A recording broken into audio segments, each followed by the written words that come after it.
Bismillahirrahmanirrahim. Start with the name of Allah, the most beneficent and the most merciful. Dear students, once again, welcome to my new lecture number 33.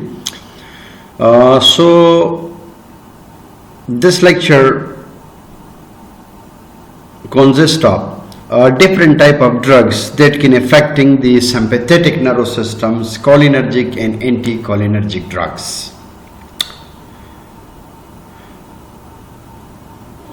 In this lecture, we will cover the different areas, the different drugs which can directly affecting the autonomic nervous systems and many more. These are the core subjectives which are mentioned here. So let's the characteristics of cholinergic and anticholinergic drugs and the terms of effect on the body tissue, indication for use, adverse effects, nursing process implication, principle of therapy, and observations of client's response. Discuss the antidotes for cholinergic drugs and anticholinergic drugs. Describe the sign and symptom of cholinergic drugs and anticholinergic drug overdose. Describe the major nursing care needs of clients receiving these classes of drugs. Discuss the principle of therapy, nursing, and process of using cholinergic and anticholinergic drugs. Teach the client about the safe and effective use of these classes of drugs, and calculate the drug dose accurately for the oral and parenteral drug affecting parasympathetic nervous system. So we will cover all these objectives. So before starting a lecture on cholinergic and anticholinergic drugs, as we have already discussed in previous lecture number 32, site of cholinergic transmissions. Site of cholinergic transmission is actually, as we know that there are different type of neurotransmitters, maybe in the form of, you can say, acetylcholines, noradrenaline, adrenalines, and epinephrine's, and many more neurotransmitters. Here in this case, the site of cholinergic transmission, that is acetylcholine. We know that acetylcholine is a major neurohumoral transmitter at autonomic, somatic, and central nervous systems. All the free ganglionic side, both the parasympathetic and sympathetic nervous system. All the post-ganglionic parasympathetic sides, sympathetic to sweat glands and some blood vessels, they are involved.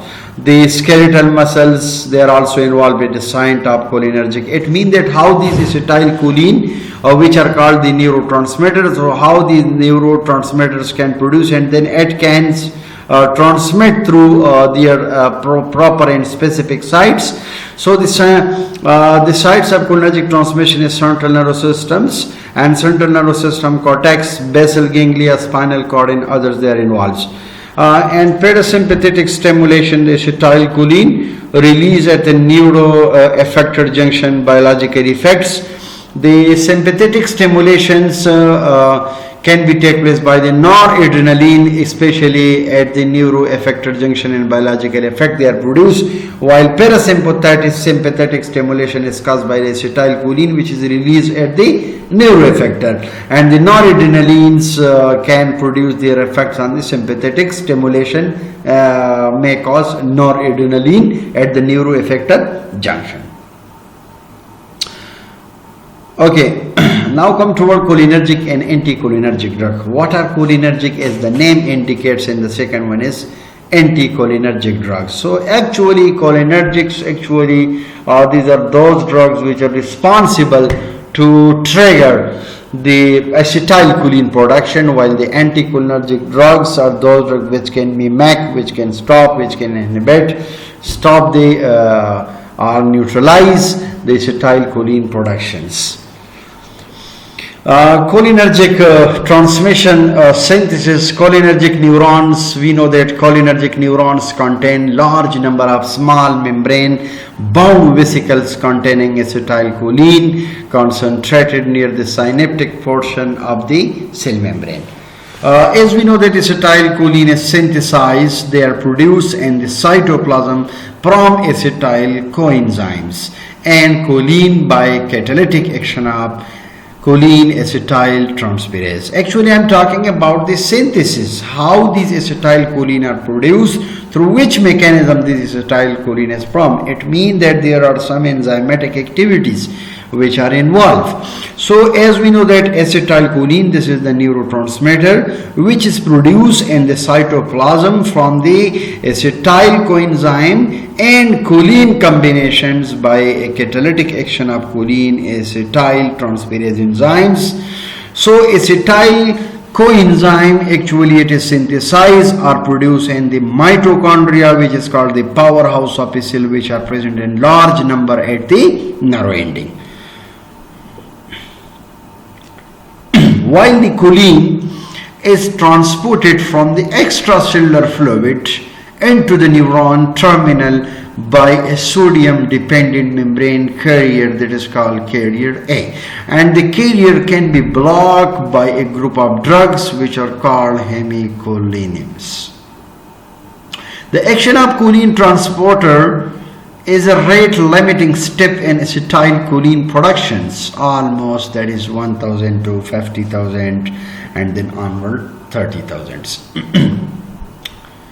Now question is that how cholinergic transmission occurs, how these drugs, how these chemical substances, how the acetylcholines they are released. So actually as we have already discussed about the release of acetylcholine production, that acetylcholine, they are synthesized, and acetylcholine then it is transported from the cytoplasm into the vesicle by the antiporters that remove the proton carrier B, and these transporters can be blocked by the vesicles. Release is dependent on the extracellular calcium and occurs when an action potential reaches the terminals and trigger the sufficient influx of the calcium ions.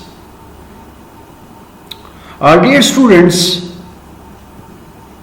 as I have told you, to clear the basic concepts of cholinergic and anticholinergic drugs, you will have to know about the action potential, that how action potential generated, how repolarization is occur, how depolarization occur, how the sodium channel they are activated, and how the potassium channels had become blocked. So I mean that before studying pharmacology, the basic physiology of the neurotransmitter, especially acetylcholine, it is very important, and you will have a strong command on the nervous system in order to clear the basic concepts or the basic terminology of these cholinergic transmissions.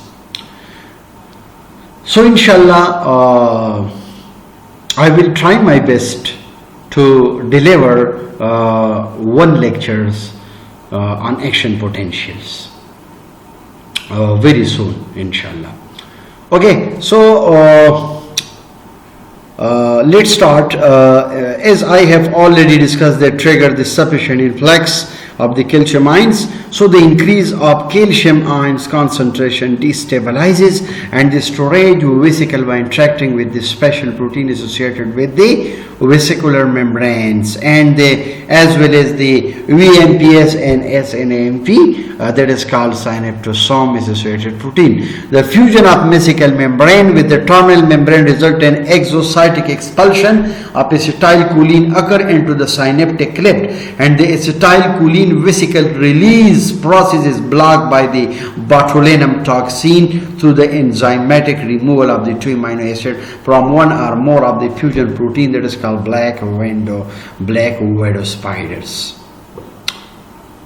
How the choline transmission, acetylcholine, how they are destroyed. The destruction mechanism is after release of acetylcholine molecule that may bind and to activate an acetylcholine receptor, that is called cholineceptors, and eventually and usually very rapidly all the acetylcholine release and diffuse with the range of an acetylcholine esterase molecule. As we know that acetylcholine esterase is very efficiently split the acetyl, broken down the acetylcholine into the choline and acetate, neither of which has significant and transmitted effect, so thereby terminate the action of the transmitter. Most cholinergic synapses, they are richly supplied with acetylcholine. The half-life of acetylcholines, and the synapses therefore very short, and then the acetylcholines enzyme is stressed, it is found in the other tissue, especially in the red blood cells. Another choline is stressed with a lower specificity for acetylcholine, and butyrylcholine estrase. Pseudocholine estrase, which is found in the blood plasma, liver, glials, and many other tissues. Now let's see here in this table. You can easily differentiate between true and pseudoacetylcholine estrase and its distribution. Now look at here, the pseudocholine estrase and true acetylcholine estrase, they are distributed. So true acetylcholine estrase, all the cholinergic sites, especially red blood cell and the gray matter, these it come under the category of true acetylcholine estrase. While in pseudo acetylcholine estrase, the plasma, liver, intestine, and white matter, so they are involved, especially in the pseudo acetylcholine estrase. Action on the acetylcholine and methacholine is very fast and slower, especially in case of true acetylcholines enzymes estrase, while in pseudoacetylcholine estrase, the action on the acetylcholine and methacholine is slow and they are not hydrolyzed. The function of the true and pseudoacetylcholine estrase is the termination of the acetylcholine action at the true acetylcholine estrase, while in pseudoacetylcholine hydrolysis of ingested ester can take place here. Another is it may cause inhibition. So in true acetylcholine estrase, so it is more sensitive to the pyristigmine, while it is more sensitive to the organophosphates, and especially in case of pseudoacetylcholine estrase. Cholinergic receptors. So actually, as we know that drug may be agonist or drug may be antagonist. So agonist may enhance the activity of the cell, while the agonist can block the activity. So cholinergic receptor, there are two types of cholinergic receptor. As I have told you that cholinergic drugs, it can just trigger or stimulate the production of neurotransmitter acetylcholine. And I have already discussed the receptor, these are the drug binding site. So you know that cholinergic receptors, actually there are two types of cholinergic receptors. One is muscarinic receptor that can be represented by capital M, and the second one is nicotinic receptor, which can be represented by capital letters N. And look at here, these are G proteins, couple receptor, and these are muscarinic receptors, GPCR, and these are nicotinic and ligand gated channels. So look at this structure. So this is the cholinergic, as we know that these are the receptor, these are the G protein, and these are the drugs. So agonists. So agonists are those drugs which can activate the receptors, and we know that this is actually the stereo, this is the chemistry, the basic structure, this is the outside environment, this is inside environment. Now look at here, and one is the neuronal nicotinic ligand gated in channel at the ganglia, and this is also, you can say, sodium and sodium channel. So as we know that inside the acetylcholine open the sodium, so the inside the cell, the acetylcholines, it can open the sodium channel and causing depolarization and subsequent action potential at all the ganglia and the adrenal medulla. And one is the nicotinic bind to the hexamethonium and decamethonium. So these are the basic concepts through which we can say that cholinergic receptor are two types. One is muscarinic receptor, which can be represented by symbol capital letter M, and one is nicotinic receptor, which can be represented by capital letter N. Now what are muscarinic receptors? Muscarinic receptors, actually these are selectively stimulated by a muscarine and blocked by the atropine. All are the G protein couple receptor. You know there are 4 different type of families of receptors: G protein couple receptor, ligand gated ion channel, so many and more. Primarily the muscarinic receptors, so they are located in heart, they are located in eye, they are located in smooth muscle, they are located in smooth muscle, they are present in the glands of GIT. Actually, these are the anatomical location where the muscarinic receptor they are distributed. So the muscarinic receptor they are usually found in the heart, they are usually found in the eye, smooth muscle and glands of the gastrointestinal tract. Muscarinic receptor are present in these regions: heart, eye, smooth muscle and glands of gastrointestinal tract. The third one is subsidiary M muscarinic receptor. They are also present at the ganglia at the level of nervous system for modulation, long elastic lead EPSP. And as we know that there are some autoreceptor which are called M-type receptor which are present at the pre-junctional cholinergic nerve ending. So they are also present in the adrenergic nerve terminal, leading to vasodilatations as your blood vessel become dilate when the acetylcholine is injected. Muscarinic receptor, they may be also distributed to the blood vessels. So all the blood vessels have muscarinic receptors, although there is no cholinergic innervations here. So this point should be clear that muscarinic receptor they are selectively stimulated by the muscarine and blocked by the atropine or G protein coupled receptors. Now come toward the muscarinic receptor subtypes. So pharmacologically, muscarinic receptor further classified into different categories. So that is M1, capital letters M1, M2, M3, M4 and M5. These are the subtypes of muscarinic receptors. This point should be clear. Pharmacologically, M4 and M5 muscarinic receptor, they are present in a certain area of the brain and it can regulate the other neurotransmitters. It means that the M5 and M4 muscarinic receptor are responsible to regulate the you can say the neurotransmitter, regulate the other neurotransmitter, especially in the certain area of the brain, while M1 and M3 and M5 they are also Pol in one class. M1, M3 and M5, so it can also come in the one class, while the M2 and M4 and M4 they are another class. However, the M1, M2 and M3 these are the major ones which are and they are present in the effector cells. Effector cells are actually muscles and glands and pre-junctional nerve ending in the central nervous system. It means that the subtypes of muscarinic receptor they are distributed. They are distributed like M1, M2, M3, especially in the effector cell and the muscle and glands and the pre-junctional nerve ending and the central nervous system. All subtypes have a little agonist selectivity but selective antagonistic activity, and most organs usually have more than one subtype, but one subtype predominates in the tissue. Is it clear? Okay, now come toward the muscarinic receptor, the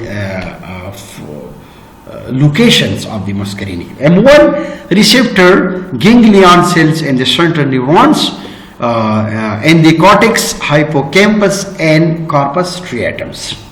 As we know that these are present in the brains. The physiological role of M1 receptors, they are responsible for the mediations of the gastric acid secretion and relaxations of the LES vagals.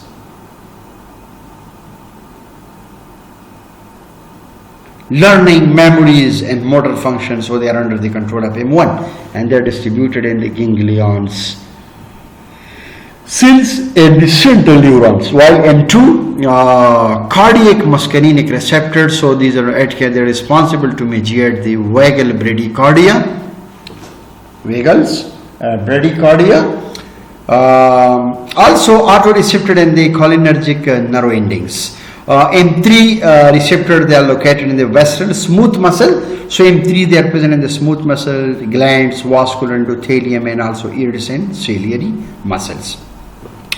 Now look at this table. It is very easy for my students to understand each and every location of the muscarinic receptor subtypes. Now look at here. The locations of the muscarinic receptor type M1. So autonomic ganglion, gastric glands and CNS. So there actually M1 is present here, and the autonomic ganglion, gastric gland and CNS. Its physiology is actually function as EPSP and histamine release and acid secretion with central nervous system learnings and motor functions.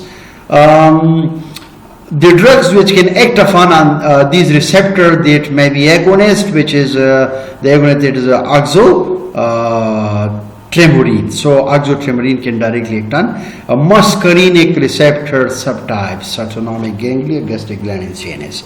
While the antagonist is pyrazipine, the transducer is IP3DAG and PLA to increase the calcium and Fc prostaglandins. M2 muscarinic receptor, M2, these are the subtypes which are present in the heart. M2, they are present in the heart and central nervous system. It means they are distributed in the various organs. The function of the M2 receptor subtypes, it is less impulse in generations, less velocity of conduction, decreased contractility and less acetylcholine released.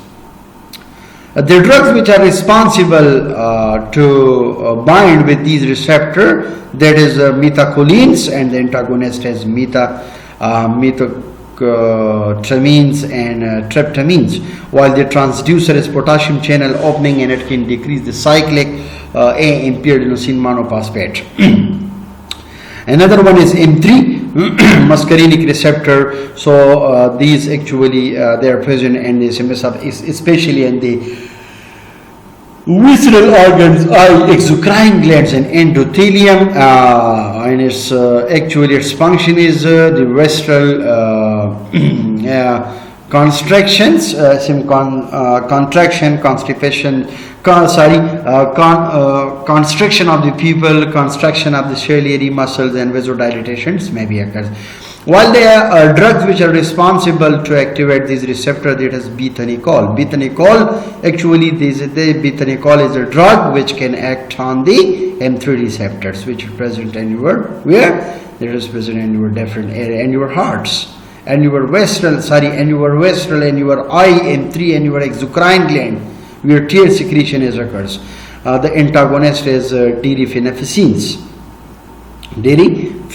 So actually this is another drug, but this is antagonist. It can block this receptor, while this drug can stimulate this receptor. So the transducer is IP3DAG and PLA3, increase the calcium and Fg.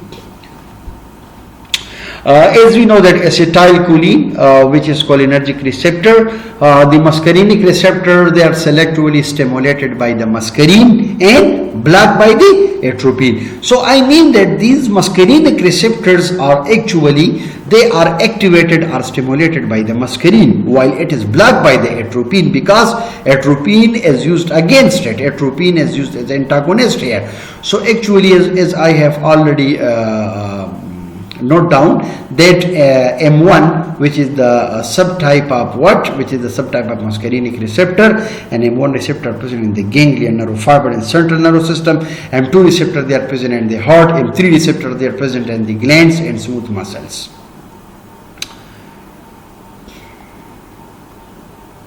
Okay, now come to a nicotinic receptor. So nicotinic receptor, actually nicotinic receptor are those receptors whose actions are regulated. The nicotinic action of acetylcholine mean that acetylcholine is also responsible for muscarinic action as well as for nicotinic actions. So the nicotinic action of acetylcholine are those that can be reproduced by the injection of nicotine, Nicotiana tobacco, and it can be blocked by the tuberculins and hexamethonium, which are the skeletal muscle relaxants.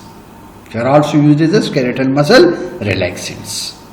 So it means that when these nicotinic receptors, they are activated by acetylcholine, it can be produced by the injection of Nicotiana tobacco. So this is clear that it can be blocked by the tuberculins and hexamethonium, which are the skeletal muscle relaxants. Ligand-gated ion channels activation results in rapid increase in the cellular permeability to the sodium and calcium, resulting depolarization and initiation of action potentials take place.